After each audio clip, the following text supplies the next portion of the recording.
Is this interesting? Today, the sample that we have is straight from our core library at the Kentucky Geological Survey.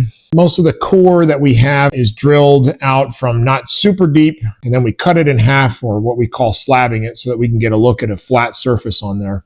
These are black shales, Devonian black shales, and this is actually something that I'm actively researching.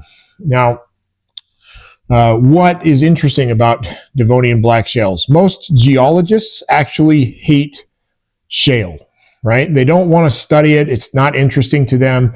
And most of them dismiss it as being just like this homogeneous black rock. It probably doesn't, change a whole lot, either regionally, like over long distances, or vertically through time.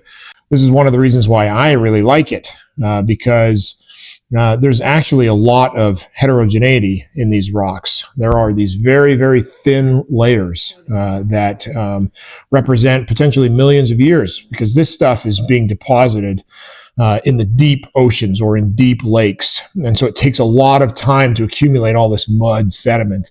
And most of the black shale is either organic matter or clays, both of which are very reactive chemically.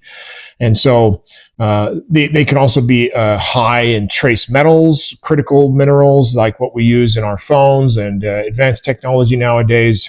And this is also the main source rock for oil and gas work.